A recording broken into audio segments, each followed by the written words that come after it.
Well, good morning, good afternoon, and good evening. Welcome back to the Crazy Hat Chemist. So here we are going to do the second part of the chemical reactions worksheet number 1. All right, so I think we ended up at completing 15, and now we're going to continue on with number 16. So let's get moving on that. So here we go. Let's slide this up here. So we got it all stacked up here, ready? Remember, again, what you do need to do is you do need to have your periodic table. You do need to know your periodic trends. You do need to know your charges on ions and oxidation numbers. Some of them are periodic. Uh, and then you have polyatomic ions. So, and you also need to know your solubility rules. That's right, folks. Solubility rules and then solubility rules. All right. So without further ado, let's just keep on going here. Number 16. Fantastic. So it says a sulfur trioxide is bubbled, that tells you the state of matter, into a cup containing water at room temperature and pressure. All right, so sulfur trioxide, that's a binary covalent compound. That is two nonmetals, and it's using a prefix naming. That's where the tri comes in. So really and truly, that is just SO3. And it's bubbled, and therefore it's a gas. Into a cup of water, and the formula for water is H2O, but I had aforementioned to you that if you are writing water on the reactant side, then how are you going to write it? That's right, folks, as HOH, and that's the cation and then the anion, and hopefully you can clearly see that. This is a liquid. All right, now in this particular case, it doesn't help having the cation-anion combination like that, but I would always recommend writing it that way anyways. So this is one of a key characteristic types of reactions, and you do need to figure out the type of reaction first. And knowing that this is a gas and it's bubbled into water, that lets you know that you're going to make an acid.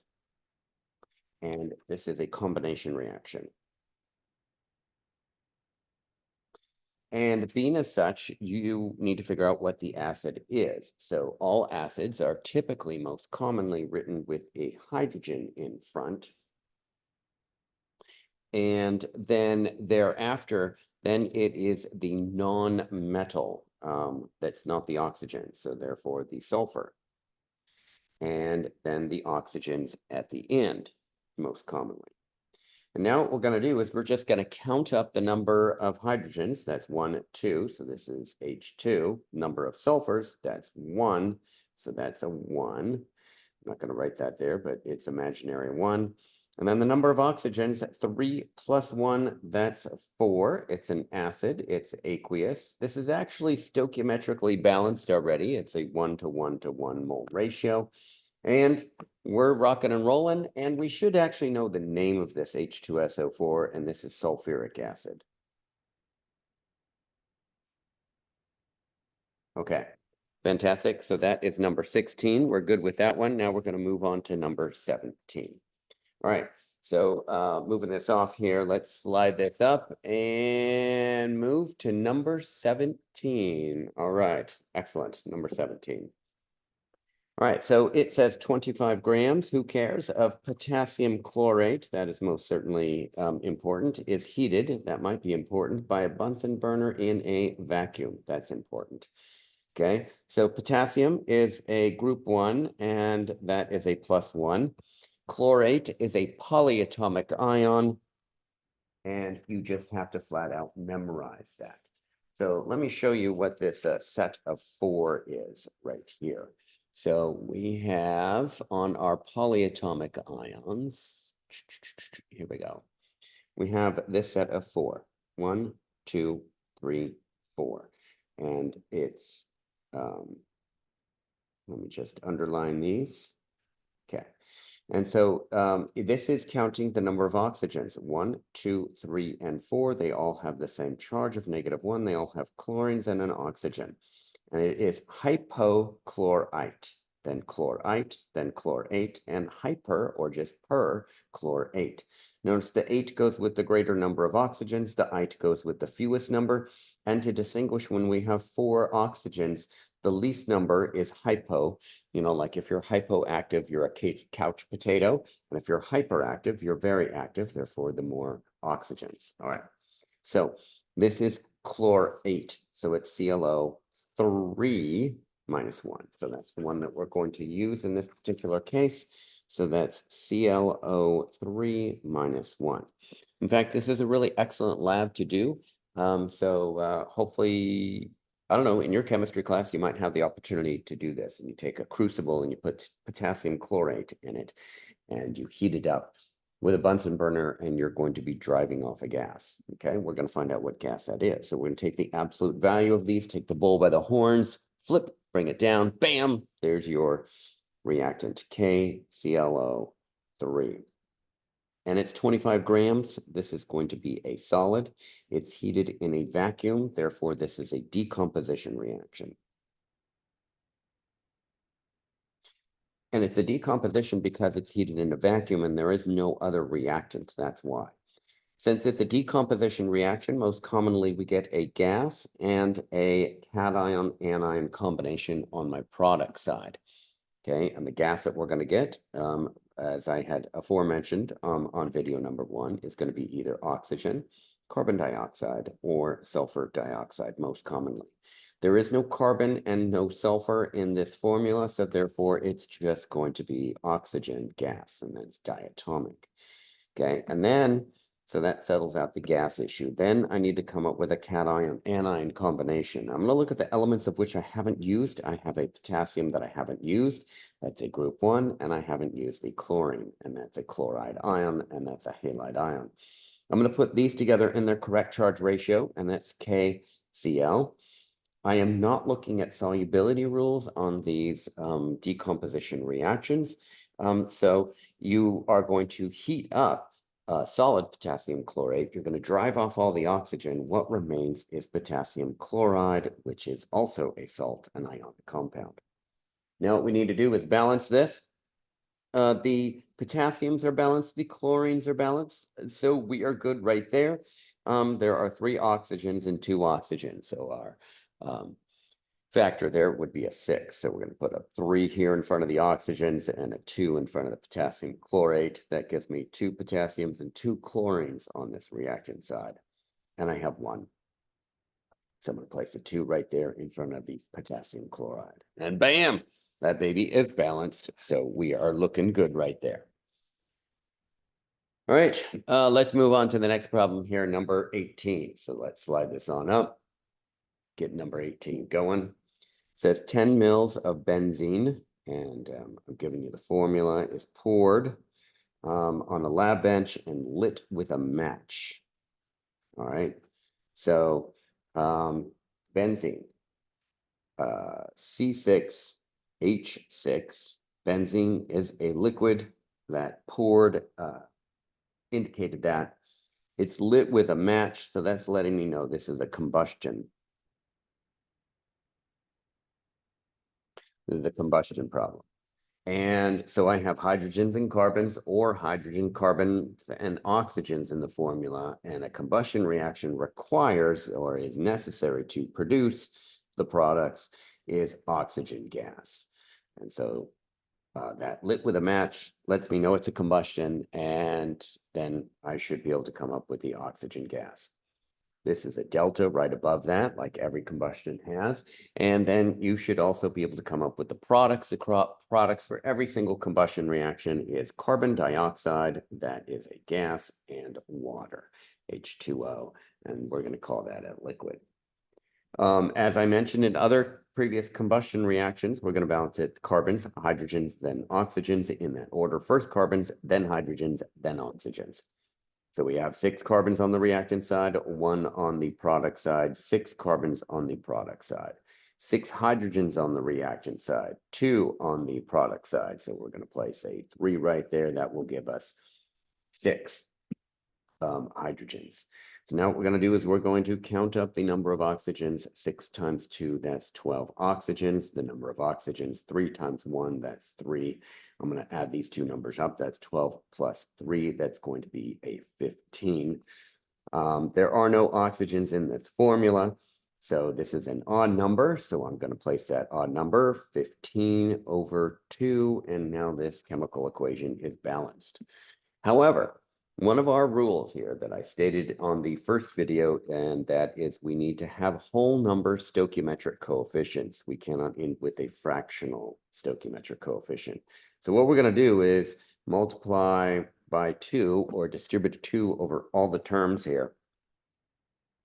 That will get rid of that 2 right there. So our ending coefficients will be a 2, a 15, I'll just circle these, a 12, and a 6 for our ending stoichiometric coefficients on that combustion reaction.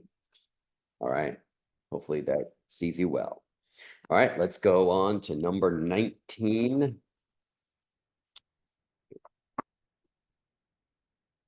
All right, fantastic. Number 19, it says alchemists used to make, alchemists used to take mercuric oxide. Mercuric is Hg2 plus, like that. Oxide is 2 minus. This is a formula you just have to memorize. It's the ic, so it's the higher charge of the 2, and it does, if it had the mercurous, it would have an 2 right there. And then oxide, that's a periodic trend charge, and that's a 2 minus. It says it's heated in a furnace in the absence of air. So that lets us know also that this is a decomposition reaction. Why? Because it's heated in the absence of air. Okay. And so we're going to write our formula, mercuric oxide. We're going to take the bull by the horn, flip these numbers, bring them down, and reduce them. That's right, folks. So it's going to be HgO, and that is going to be my formula for mercuric oxide. That's going to be a solid, as almost all decomposition reactions will have. This is going to be a delta there because it requires heat and it's in the absence of air. I'm going to get a gas and a California or an element. This one's going to be a special case here. So the gas that I'm going to get is O2. Notice that it is diatomic. And then I cannot come up with another California, so I'm going to come up with the element, and the element is going to be mercury, and that's just Hg, and that is a liquid. Okay. 1 mercury, 1 oxygen, 2 oxygens. I'm going to place a 2 in front of the mercuric oxide and then 2 in front of the mercury. And then everything's balanced on that one. That one's looking good now too. Right. So now what we need to do is move on to problem number 20. Number 20.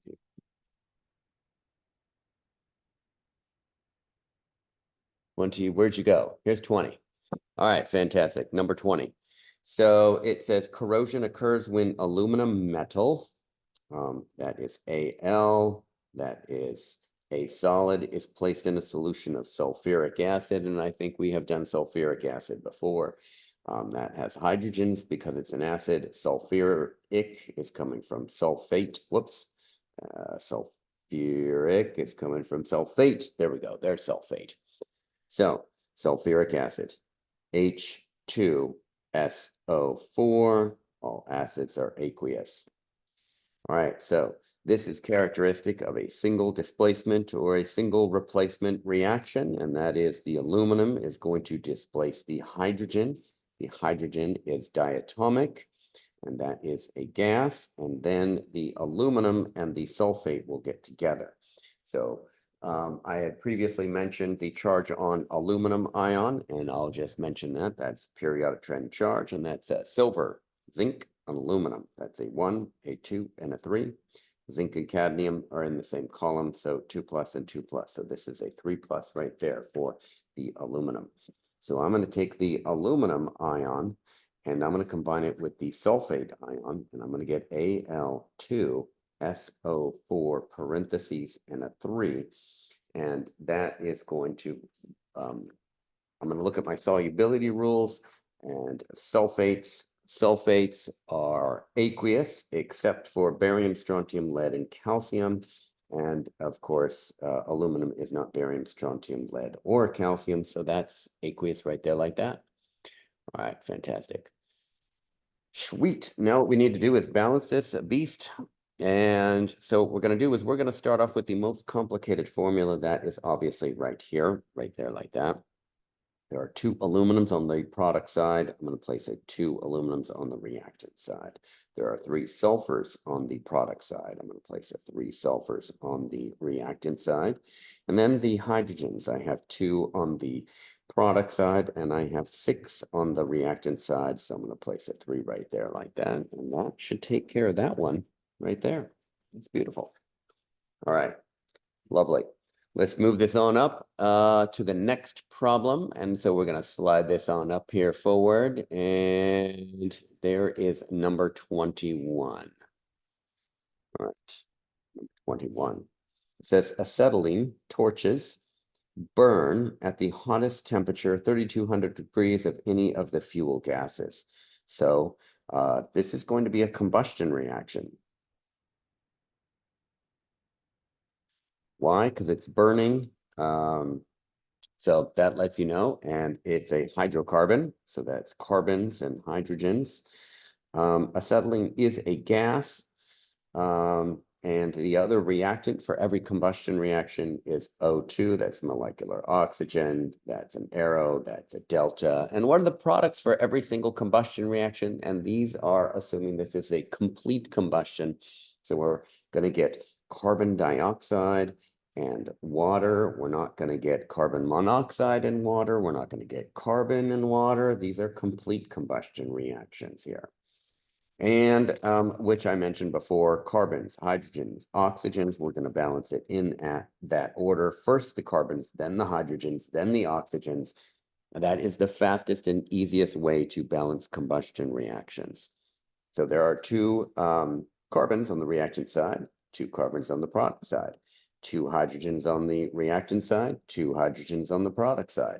I'm going to count up the number of oxygens right here. That's 2 times 2, that's 4. Count up the number of oxygens right here. That's 1 times 1, that's 1. I'm going to add that up. That's a total of 5 oxygens. There are no oxygens here, so I'm going to use a fractional coefficient again, and that will be 5/2. You cannot end with fractional coefficients. That's one of our rules here. We need whole number stoichiometric coefficients. So I'm going to multiply everything by 2. So that will be a 2, a 5, a 4, and a 2. And that will be my ending stoichiometric coefficients of a 2, a 5, a 4, and a 2. That is number 21. Fantastic. All right, let's cruise on up here and move this on up. And here we go. All right, fantastic. Number 22. Chemists make a silver Christmas tree by adding silver nitrate to a copper wire shaped into a pyramid. I have this reaction in one of my videos, in one of my lecture videos, and you should check it out. This is just a super cool reaction. Okay, and it's true. This is how we make the chemistry by adding a copper wire to silver nitrate. So silver nitrate to a copper wire. Okay, and so silver is Ag1+. That's a periodic trend charge, and it's coming from right here. So we have our periodic trends. There's copper, there's a 1 and a 2 for copper. And then there's for silver 1, 2, and 3. And for silver is a 1+. Okay. And so that's why that's a 1+. Nitrate is a polyatomic ion. That's NO3 - 1. It says it's a copper wire. So that's just going to be a solid. I'm going to take the bull by the horn, flip, bring it down, and we're going to get AgNO3. Anything with nitrate in it is soluble, but let's just verify that with our solubility rules here, and that is anything with nitrate in it is soluble, and there are no exceptions to that, so it's aqueous. Aqueous nitrate, it's not a precipitate. All right, and so that means that this is aqueous. and then Cu, and that's a solid. I'm hoping that you see that this is a California, that's a cation anion, and an element. This is characteristic of a single displacement or a single replacement reaction. Okay, and then this copper here, this element that's by itself is going to displace the silver, and then silver is going to be here all by itself. That is going to be an element in its standard state, and that is, of course, 0 in terms of its charge, and it's a solid. And then the next thing I'm going to do is I'm going to give you a hint, and that is you get a blue solution. And just when I was talking about the silver charge just a moment ago, I did talk about the copper charge, and there are two different charges for the copper ion. Okay, and that is a 1 and a 2. And the 1 is kind of a green color, and the 2 charge of a copper ion in solution is a blue color. So that means that I do know that this is a copper 2 plus that is formed. In fact, copper that's a 2 plus is the most stable ionic charge of copper. So that's the other reason why this happens like this. So we're going to combine the copper 2 plus and the nitrate. We're going to get Cu parentheses NO3 parentheses and a 2. We need to figure out the state of matter. And if you remember back to our solubility rules, anything that is with a nitrate, solubility rules right here, anything with a nitrate, they are aqueous, and there are no exceptions to that. So that means that this is aqueous and not a solid. Fantastic. All right, now what we need to do is balance this. We're going to look at this right here, and we got 1 copper, 2 nitrogens, 1 nitrogen. So I'm going to place a 2 in front of the silver nitrate. And then I have 2 silvers, and now I will have 2 silvers, and there are 6 oxygens on both sides, and you should be able to recognize that too. All right, that is number 22. We got that one nailed down. Let's move this on up here a bit, and we're going to do number 23. All right. Just a quick little advertisement break here, since we like to do a little advertisement break. I am the Crazy Hat Chemist, and you are watching me, hopefully, on YouTube. And if you are learning some chemistry here, I would greatly appreciate it if you were to subscribe to my YouTube channel and pass my YouTube channel on to anybody that needs some assistance in chemistry, some good chemistry. I've got good stuff on here. So here we go. Home barbecues use propane. So C3H8, and that is a gas. If you've ever used a propane barbecue, it has those cylinders. The most common ones are those green ones. If it's like a camping stove, that's a car camping stove, they can be even smaller than that, kind of silvery if they're you know, camping, backpacking camping, or they can be those big gigantic white cylinders. Those are also propane. Okay. Propane fuel to cook food, ignore the cooking of the food. So that means that this is a combustion reaction. So a good old combustion reaction. We've done, I think, 2 of these here on this video here thus far. And with a combustion reaction, the other reactant is always O2. That's molecular oxygen. You have an arrow, you have a delta, and you're going to get carbon dioxide. That's a gas, and water, and that's a liquid. All right, and we balance these all in that same order of first carbons, then hydrogens, then oxygens second. So there are 3 carbons, 8 hydrogens, 2. So that will be 4 times 2, that's 8. I'm going to count up the number of oxygens here. That's 3 times 2, that's 6. Count up the number of oxygens right here. And that is 4 times 1, 4. So 6 plus 4, that's a total of 10. I don't have any oxygens here, so 2 times what number is equal to 10? Well, that's just a 5.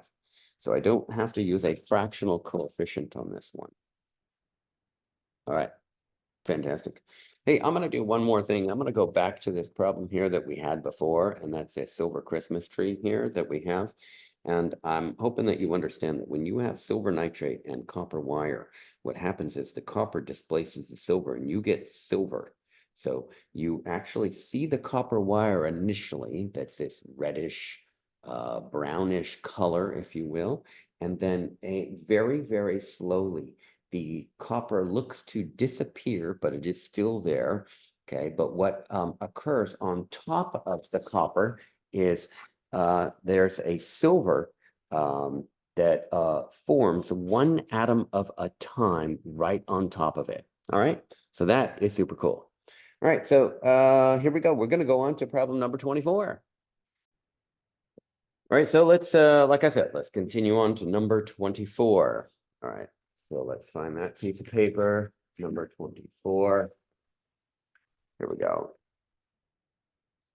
Next awesome problem to do is right here. And it says calcium pellets react slowly to cold water, but more vigorously to hot water. So we got calcium and then we got pellets. That's letting us know it's a solid because they're pellets.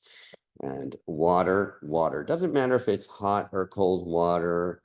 That's just letting you know that the reaction proceeds more towards the products faster if it's hot water. Okay, so for our purposes of writing chemical equations, it really doesn't matter. So calcium pellets, that is, they are solid. Reacts with water. And remember again, when we are writing water on the reactant side, we write it as HOH. And then hopefully you can clearly see a cation anion combination here. It is a liquid. And then we're going to figure out what type of reaction this is. This is an element and a cation anion. That's a single displacement or a single replacement type of reaction, where this calcium is going to displace the cation. And then you should see that hydrogen is a diatomic like that. And then we are going to come up with the other product. And this is where it's really important that you have written water as a cation anion combination. So you can clearly, hopefully see the anion. The anion is hydroxide and not just oxide. So if you were to write H2O as H2O and water as H2O rather, then you would think that the anion is an oxide, but it's not. It's a hydroxide. So the calcium ion, which is a group 2, that's Ca2 plus, and hydroxide, that's a 1 minus, they're going to combine together, and you're going to get Ca parentheses OH2. And then we need to figure out what state of matter that this is in. And so we're going to look at our solubility rules, and we're going to find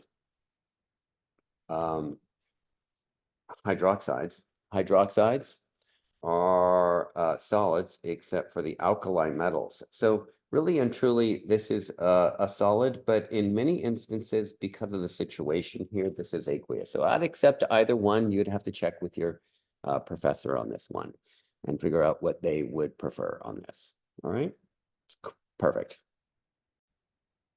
All right, so now what we do, by the way, element, cation, anion, characteristic of that single displacement, single replacement reaction. Now what we need to do is balance this beast. And we're going to see that we have one calcium, two oxygens, one oxygen. So I'm going to place a 2 right in front of here like that. That will give us 4 hydrogens, 2 plus 2, that's 4 hydrogens. I believe that's balanced. That's fantastic. That makes it nice and easy. All right, so we're going to slide this on up and we're going to move this up to our next problem here, and that is number 25. It says there is a violent reaction when aluminum foil is added to a test tube containing a bromine at room temperature. Okay, so violent reaction, that's exciting, is added to a test tube, who cares, containing bromine at room temperature. That's kind of telling you the state of matter of the bromine. But aluminum foil is Al and it's a solid. Bromine at standard temperature and pressure, and that is like room temperature, okay, is a diatomic. And that is a 2 right there. And then this is not following solubility rules, but there are 2 elements of which are liquids at room temperature and pressure that are elements. And that would be mercury. Hopefully you're familiar with that one. And then bromine. Bromine is the other element that's a liquid. Okay. Now I have an element and an element, and so we're going to figure out what type of reaction this is. So first of all, do I see a cation anion anywhere? No, I don't. So therefore, it cannot be a double displacement and it cannot be a single displacement because both the double displacement and single displacement have a cation anion combination. Furthermore, do I see carbons, hydrogens, or carbons, hydrogens, and oxygens, and it's being burned or combust? No, so it's not a combustion. It's not one thing, so it's not a decomposition. So I'm kind of falling back on my last option here, and that's a combination. All right, so this is a combination reaction. So what I'm going to do is I'm going to look on my periodic table, and I'm going to find out what aluminum is in terms of its charge on an ion and a bromide. So aluminum, 1, 2, 3, 2, 2, 2, 2, 1, 2, 3. There's aluminum. Aluminum is a 3 plus. Bromide ion is a 1 minus, and I'm going to use that information to acquire the formula for aluminum bromide. I'm going to take the bull by the horns, flip, bring it down. I'm going to get AlBr3. Okay. That's fantastic. And there is no water involved in this, so I'm not looking at solubility rules. This would probably be a solid. Yeah. All right. It is a salt. So now what we need to do is balance this. There's one aluminum. Those are balanced. I got 2 bromines and 3 bromines. 6 is what I need. I need 2 times 3, that's 6, and 3 times 2, that's 6, and then 2 aluminums and 2 aluminums, and then that should be pretty much balanced right there. All right, fantastic. So hopefully that's working pretty well for you. So now what we're going to do is we are going to move on to problem number 26. All right, now we're going to move on to, what is it? Problem number 26? Yeah. Okay, cool. So we're going to slide this on up here. Let's see if we can tack down number 26. All right. Number 26, it says right here, bottles of hydrogen peroxide. Hydrogen peroxide are brown, limiting the exposure to sunlight, which speeds the reaction. So hydrogen, that's a group 1 plus 1 peroxide. That's a polyatomic ion of H2 2 minus. So I'm going to come up with that formula, H2O2. And if you're familiar with that bottle of hydrogen peroxide, it's a brown bottle that's inside your medicine cabinet, hopefully. And so that is a liquid. And really, this should be light, but you could actually put a delta there also for, you could heat it up and you could produce what would be produced as well. All right. So since there's one reactant, this is hopefully obvious. This is a decomposition. Remember, decomposition reactions are the only ones with only one reactant. So that makes them relatively easy to identify. Writing out their reactant is sometimes difficult, and certainly their products are difficult. So characteristic of a decomposition reaction is that you get an element all by itself and you get a cation anion. And that element is going to be a gas. So what's the gas in here? Oxygen gas. That's O2. And what's the cation anion? Well, it's going to be hydrogen and hydroxide. That's what you're going to get. And so that is HOH, which is H2O, and that is most certainly a liquid. I'm not looking at solubility rules for that. All right, so what we need to do is balance this beast. And there's 2 hydrogens, and 2 oxygens, and 2 plus 1. That's 3 oxygens. You could put a 1/2 coefficient in front of that oxygen right there. Now there's 1 plus 1. That's a total of 2. That's balanced. But we're not going to end with fractional coefficients, so we're going to place a 2 right there. This will become a 1, and then this is a 2. And then we are good to go, and we are balanced.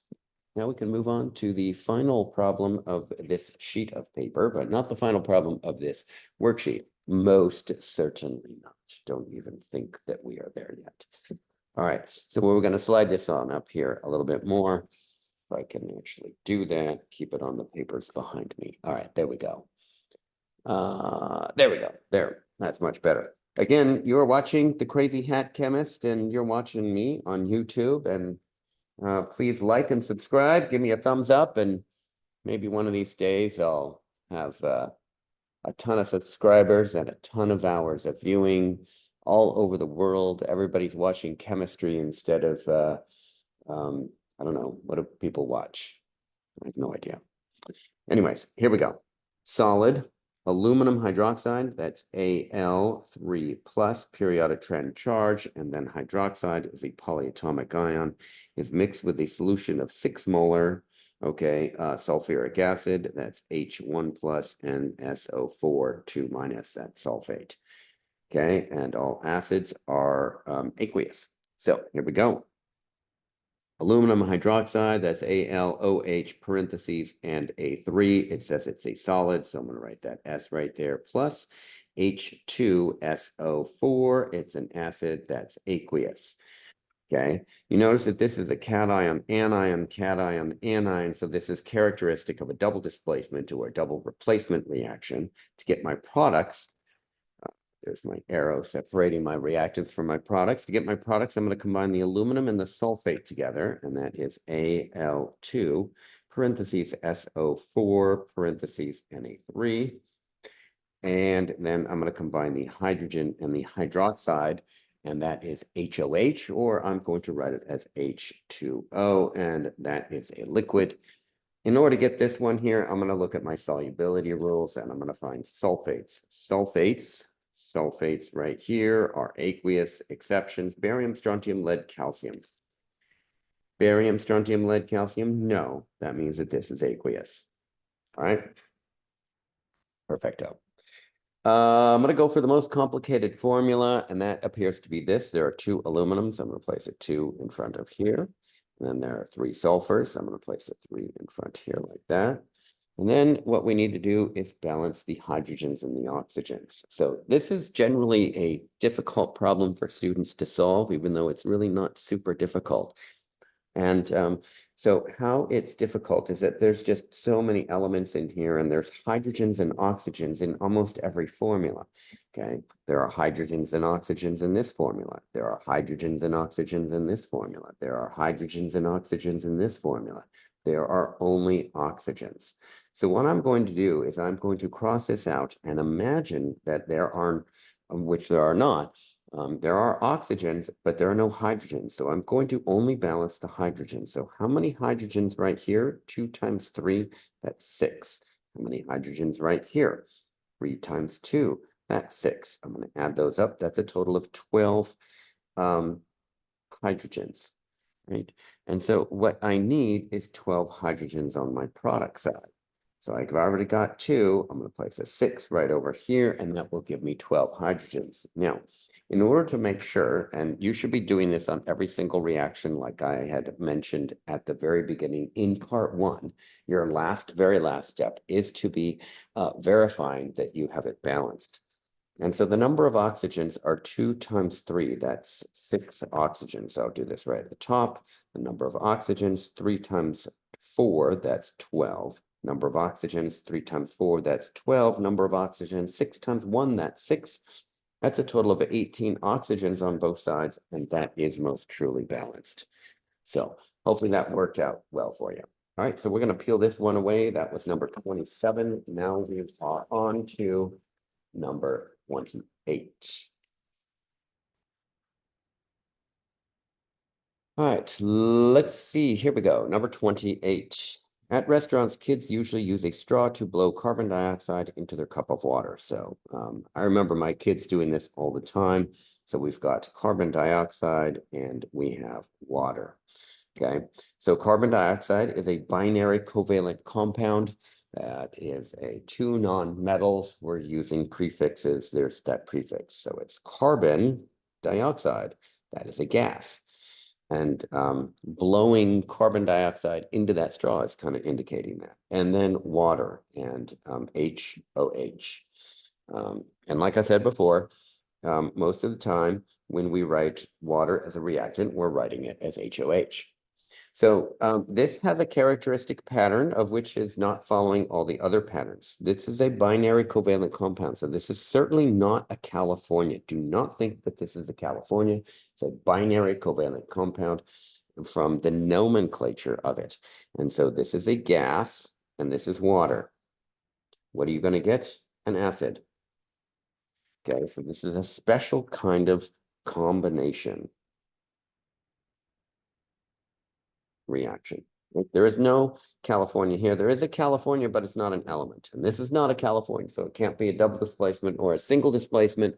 It's certainly not a combustion reaction, and it's not a decomposition because there's more than one reactant.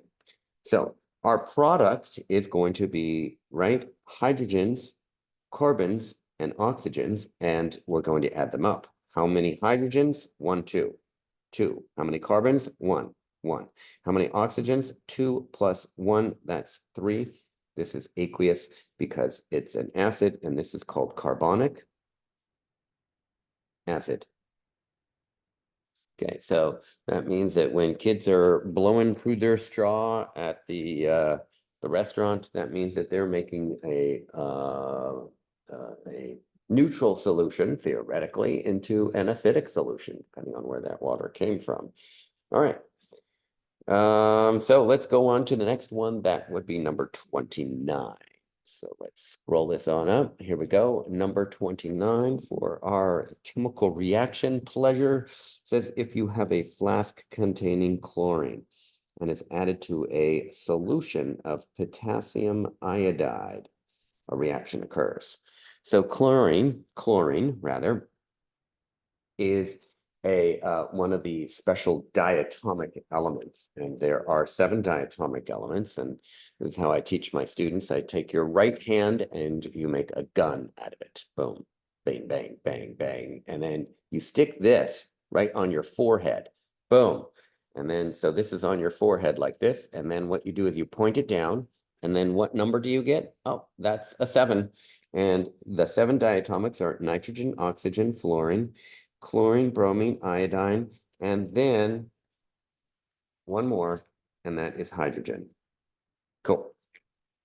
So there's a few other hints on that, but you want to watch my video on nomenclature so that you get the full effect of that. So chlorine is a diatomic, it is a gas, and then potassium iodide. Potassium is a group 1, iodide is a halide or halogen. Halide ion or halogen, so that is Ki, and potassium, always soluble. Iodides are soluble except for silver, mercurous, and plumbus, of which potassium is not. Okay, so this is aqueous, therefore. Okay, this is characteristic. We have an element and a cation anion. This is a single displacement or a single replacement type of reaction. Okay, so this chlorine, because this is a non-metal, chlorine will displace the non-metal, which is the iodine, not the potassium. So iodine is also a diatomic. And if you recognize this, iodine is the only diatomic that is a solid. Okay. And then I'm going to have potassium ion and the chloride ion. And the chloride ion is coming from periodic trend charge. So it's going to be KCl. KCl. And anything with potassium in it, solubility rules, anything with potassium in it is aqueous. There are no exceptions. So that's why this is aqueous. Okay. 2 chlorines on the reaction side, 1 on the product side. I'm going to place a 2 right here. 2 potassiums on the product side, 1 potassium on the reaction side. I'm going to place a 2 right here. 2 iodines and 2 iodines. Bam! We are balanced. All right. So now we are on problem number 30. I believe we have 6 more problems yet to do on this first half of this, if you will, or the second set is going to be net ionic equations, and I'm going to divide that into a separate video altogether.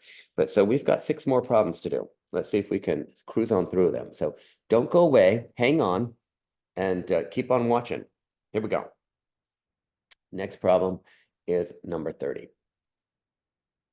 Okay, it says one way to produce a salt is to add sodium pieces to a flask containing chlorine.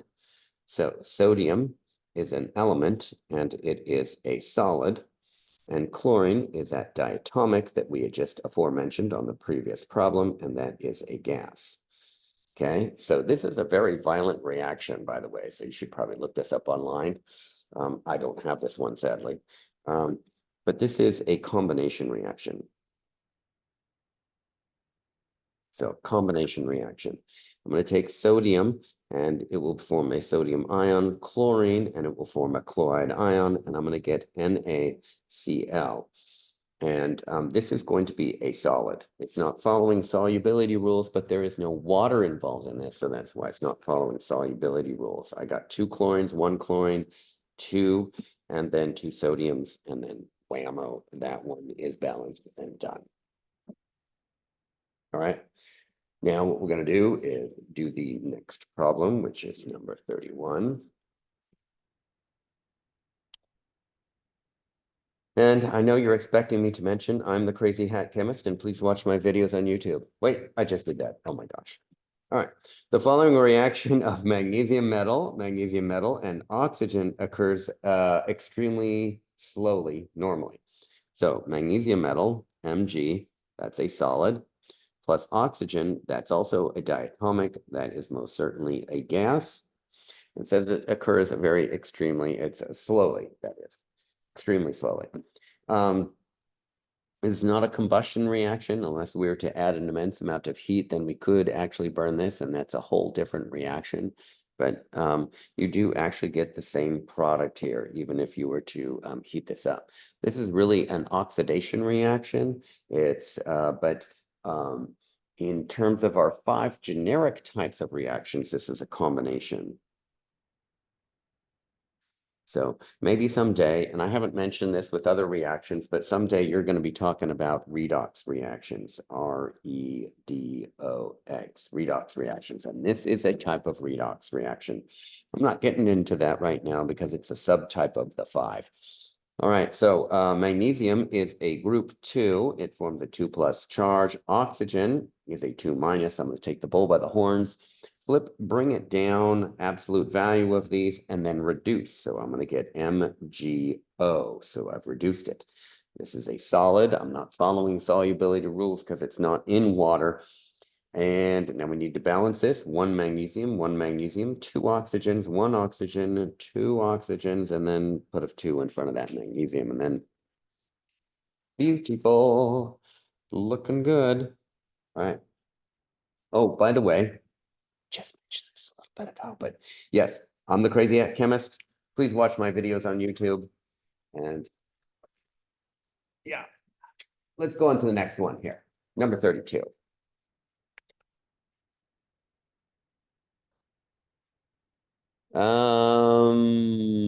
32, where are we? It says marble chips, aka otherwise known as calcium carbonate.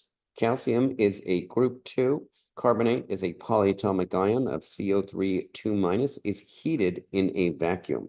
So Ca, I'm going to take the absolute value of these two numbers, flip and bring it down, and I get CaCO3. I've reduced that. It is a solid because they're marble chips. It's heated in a vacuum, so it's going to be like that. You should recognize that this is a decomposition. It's a decomposition reaction because I only have one reactant that I have here. That's where that delta is coming from. And you're going to get a gas and a cation anion combination, hopefully. Okay. And what kind of gases are you going to get? Oxygen, carbon dioxide, or sulfur dioxide? You should watch my lecture video and you can discern that. Since there's carbon and oxygen, you're going to get carbon dioxide. It's that simple. Okay, and then we're going to try to obtain, so we got our gas handled, and then we're going to try to obtain the cation anion combination. Well, we still have a calcium that we need to deal with, and then our anion is going to be an oxide ion. We're going to take the absolute value of the bull by the horn, flip, bring it down, and reduce, and I get CaO. We are not following solubility rules. That has a solid. one calcium, one calcium, one carbon, 3 oxygens, 2 plus 1. Oh my gosh, this is, I believe, the only already balanced equation that is not a gas and water combination reaction. All right, so very special one here for you, but I thought that that was a good reaction, so we should do it. Let's cruise this on up to do number 33. All right, here's number 33, and it says the following 23 grams of solid sodium chlorate is heated in an evacuated oven. So sodium chlorate, ClO3, 1 minus. Actually, in this section of this video, in part 2 right here, we actually did potassium chlorate. And I don't remember the problem number, but you should look up that problem number and you should see the similarity between this one and the potassium chlorate one that we did earlier. And I think it was probably like maybe the first or second problem that we did, number 17 maybe. So check it out. Na, so I'm going to take the absolute value of these two numbers here, flip, bring it down, NaClO3. It's a solid. I'm going to heat this in an evacuated oven. This is only one reactant. It's a decomposition.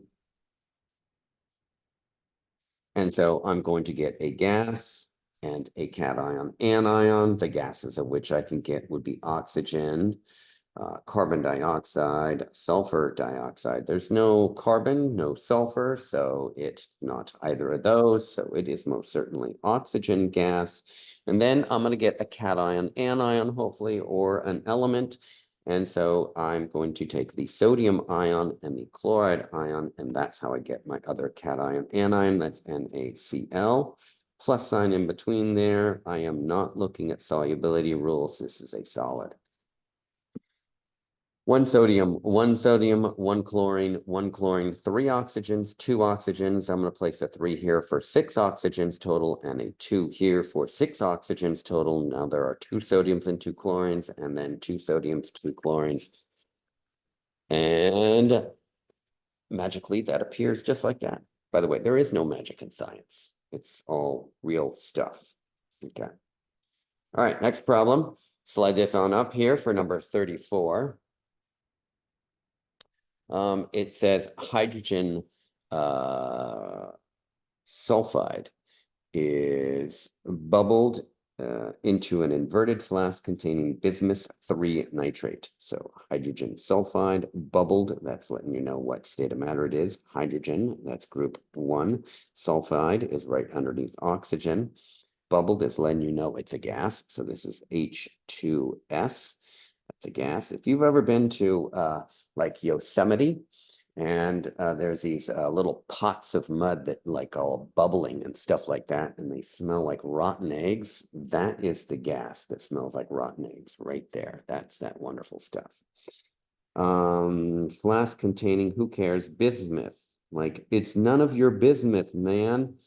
Okay, nitrate. That's a good chemistry joke. Polyatomic ion. So BiNO3, parentheses a 3, and anything with nitrate in it, we are following our solubility rules. That is, anything with nitrate in it is aqueous soluble, and so this is aqueous. This is a cation, anion. This is characteristic of a double displacement, double replacement reaction. So I'm going to combine this hydrogen with that nitrate, and you should see that's a 1-to-1 ratio. I'm going to take the absolute value of these two charges, HNO3, and that's aqueous, because anything with nitrate in it is aqueous. And then I'm going to take that bismuth and that sulfide, and I'm going to take the absolute value of these two numbers, flip, bring it down. I get Bi2 S3. We need to figure out the state of matter of that. And that is sulfides. Sulfides are insoluble except for ammonium ion and alkali metals, which is group 1. And that is not alkali metal. That's not group 1. So that's a solid. By the way, you should know the name of this. This is nitric acid.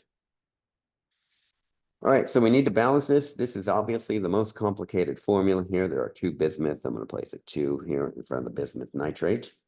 and in front of the bismuth 3 nitrate. And then there are 3 sulfurs, and so 3 in front of this hydrogen sulfide gas. And then there are 6 hydrogens here. And so 6 hydrogens, I need 6 hydrogens right there. That gives us 6 nitrogens, and 2 times 3, that's 6 nitrogens. So that's looking balanced. 6, 12, 18 oxygens, and 3 times 3, that's 9 times 2, that's 18. That's 18. So that's looking perfect too. That's number 34. All right. We are moving on to number 35. Okay, so let me peel this away here.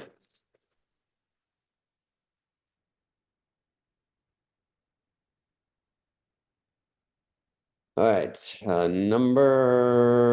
yes, folks, here we go. Number 35. 2 test tubes are simultaneously poured into a beaker, one containing a solution of zinc carbonate and the other containing hydrochloric acid. So zinc is a 2+ charge, and let me go back to my periodic table so that we're familiar with that here. And that's a silver 1, zinc 2. There we go. That's what we're looking for. Aluminum 3 and zinc and cadmium 2. All right. So, and then carbonate, CO3 2 minus, that's a polyatomic ion. I'm going to take the absolute value of these 2 numbers, bring them down, and I get it CnCO3. It says it's a solution, so I'm going to say that's aqueous plus. And you should see that I have reduced this, right? Because there's a 2 on the zinc and the 2 on the carbonate, and that has been reduced. Oh, yeah. And then it says hydrochloric acid. So hydro, root word, ic, acid. That's a binary non-metal acid, of which there are only a few binary non-metal acids. So that would be hydronitric acid, hydrofluoric, hydrochloric, hydrobromic, hydrotic acid, hydrosulfuric, hydroselenic, hydrophosphoric acid. That's pretty much it. This is not hydroxylic acid because that's H2O, that's water. Just think about that. All right, so hydrochloric acid is an H and a Cl, and we're going to take the bull by the horns, bring it down, absolute value, HCl, and that's an acid that is most certainly aqueous. All right. All right, then you should see that this is characteristic of a double displacement. That's a cation, anion, double displacement, double replacement reactant. Beautiful. And so to get the products, I'm going to combine the zinc with the chloride. I'm going to take the absolute value of those 2 numbers, the charges, and I'm going to get ZnCl2. And I'm going to look on my periodic, my solubility rules, and chlorides, bromides, and iodides are soluble. That is aqueous except for silver, mercurous, and lead, of which zinc is not one of them. So therefore, this is aqueous. All right. Then I am going to combine the hydrogen with the carbonate. I am going to absolute value, bull by the horns. That is, the hydrogen comes first, the carbonate comes second, like that. And I'm going to get H2CO3, and that's an acid. This is carbonic acid. Okay, now we are not quite done. So I'm going to tell you a real special thing here that's going on. And that real special thing that's going on is the following. By the way, we can balance this here, and then I'll come back to a special thing here. And there are 1 zinc, 1 carbon, 3 oxygens, 1 hydrogen, 2 hydrogens. Uh-oh. 2 chlorines, 2 hydrogens, and 1 of each. So I'm going to place a 2 in front of the HCl. And this is balanced correctly, although we are not done yet. Okay, so I'm going to let you know that when you get carbonic acid as a product, when you are not combining carbon dioxide and water, you're going to cross out the carbon dioxide and you're going to break it apart to what it is. And this is it's a double displacement, double replacement, and then sequentially, it's a decomposition reaction. So carbonic acid is unstable and it forms what? H2O, that's a liquid, and carbon dioxide, H2O, and CO2, and that's a gas. And so if you were to do this in a test tube, you would actually see bubbles, and those bubbles are the carbon dioxide. And you should see that this is a straight off decomposition reaction. I'm going to mention this here off to the side here, and that is if you were to do this and if you were to ever get sulfurous acid on the product side, and that is H2SO3, that is going to break apart, and you're going to cross that out, and you're going to get H2O and SO2. You should see the similar pattern with this one here. This problem is going to be on your exam. I almost guarantee it, because this problem separates the A's from the B's. So if you are really looking for that A, then you're going to pay attention to this and the sulfurous acid problem. Okay, just a thought. All right, we've got one more here on this second half of the chemical reactions worksheet number 1. We are going to divide this into 3 videos here, because the third video is going to be on net reactions and net ionic reactions. So let's do number 36. It says a gold ring, gold is AU, it's a solid because it's a ring, is added to a solution of manganese 2, or that's manganese, 2 nitrate. So that's Mn, don't confuse it with Mg, and that's a 2+, and nitrate, that's NO3 1 minus. And so we're going to take the bull by the horns, we're going to flip, bring it down, we get Mn, NO3, and a 2 like that. Fantastic. This is an element and a cation anion, and this is characteristic of a single displacement or a single replacement reaction. Okay. Now, here's the beautiful thing about this problem, and that is this is an element. It needs to displace the manganese, but it just so happens that the metals of which we wear, that is platinum, gold, silver, and copper. And I'll just kind of highlight those here. They're all kind of hanging out together on the periodic table. So platinum, gold, silver, and copper. These are elements of which we wear as jewelry. So platinum, gold, silver, and copper. If you have those as an element on the reactant side, they are very non-reactive. Okay, so that means that they do not have the ability to displace pretty much anything. This is the reason why you can find gold in the ground. You can find silver in the ground. You can find copper in the ground. You can find platinum in the ground in their elemental state, not their ionic state. So the gold does not have the ability to displace the manganese because it's lower on the activity series. It's not nearly as reactive. So this is a no reaction, not just a no visible reaction. No, it's a no reaction. So since it's a no reaction, you cannot actually write products for this one. Okay. All right. Let's see here.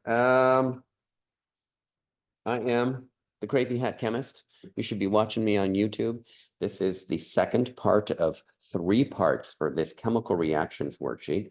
If you are learning something, please give me a thumbs up. Please subscribe to my YouTube channel if you are learning something here in chemistry. That's my goal, is to teach you chemistry and to have you learn chemistry and progress in your career in chemistry and do well. Stay tuned for the third part of this series, which is net ionic equations. So that would be the third part in the series. I hope you have a fantastic day. I will see you next time, and good luck and good morning, good afternoon, and good evening, and wait, goodbye. See you next time. I'm the Crazy Hat Chemist. Love y'all. Bye now.